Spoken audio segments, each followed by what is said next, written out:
BJP కార్యకర్తలకు నాయకులకు అందరికీ పేరు పేరున మనస్ఫూర్తిగా నమస్కారాలు, అభినందనలు, శుభాభినందనలు. నేను ఈరోజు ప్రజాగళం కింద 32వ సభకు తాడికొండకు వచ్చాను. ఇది తాడికొండ కాదు, ఇది అమరావతి. రాష్ట్ర రాజధాని అమరావతి. నేను ఈరోజు వచ్చింది అమరావతికి వచ్చాను, రాష్ట్ర రాజధానికి వచ్చాను.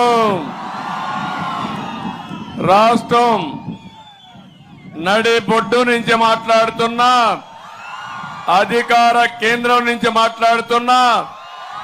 ఎవ్వడు కూడా అమరావతిని ఒక ఇంటికి కూడా చల్లేయడని చెప్పి తెలియజేస్తున్నా.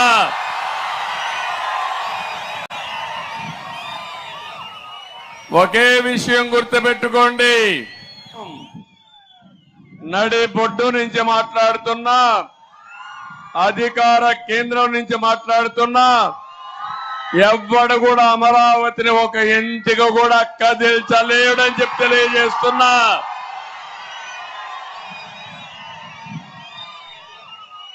ఒకే విషయం గుర్తుపెట్టుకోండి, 30 రోజులు ఇంకా. ఈరోజు 13వ తారీఖు, మే 13వ తారీఖు.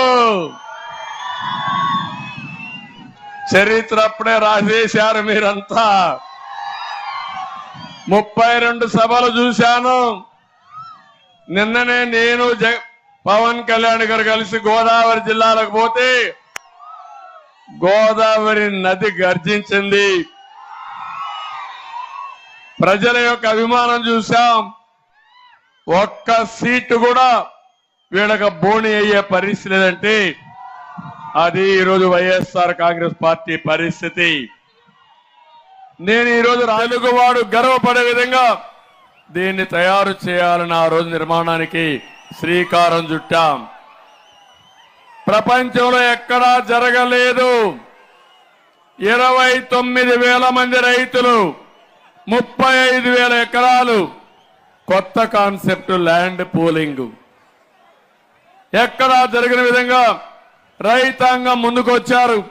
మీరు మా భూముల్లో అమరావతి కట్టండి, కొన్ని రోజులు మాకు సంవత్సరానికి ఇంత డబ్బులు ఇవ్వండి, తర్వాత 10 ఏళ్ల తర్వాత మా భూములు అమ్ముకుంటాం, రాష్ట్రానికి రాజధాని వస్తుంది, మేము కూడా బాగుపడతామని స్వచ్ఛందంగా ముందుకు వచ్చినటువంటి రైతాంగానికి మరొక్కసారి శిరస్సు వంచి నా నమస్కారాలు తెలియజేసుకుంటున్నాను.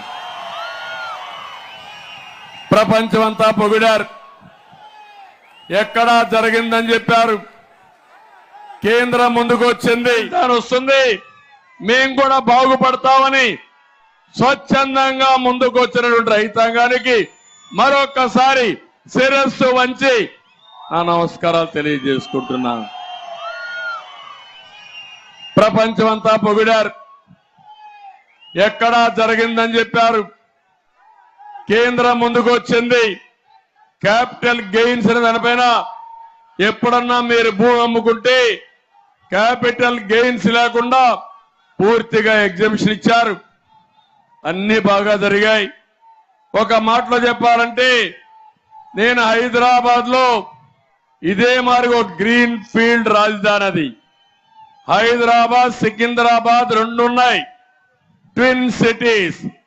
నేను వచ్చిన తర్వాత సైబరాబాద్ నగరాన్ని నిర్మాణం చేసి హైదరాబాద్ ని మొత్తం కలిపి ఈరోజు మీరు చూస్తే ఒక మెగా సిటీకి రూపకల్పన చేసిన పార్టీ తెలుగుదేశం పార్టీ. ఆ అనుభవంతో ఆలోచించాను, ఇక్కడ గాని రాజధాని కడితే విజయవాడ, గుంటూరు ఈ రెండు సిటీల మధ్యలో ఉండే గ్రామాలన్నీ కలిసిపోతే ఒక ఆదర్శమైన రాజధాని, ప్రపంచంలోనే గుర్తింపు వచ్చేడుగా, తెలుగువాడు కారం లేపుకొని తిరిగేడుగా చేయాలనేది నా సంకల్పం.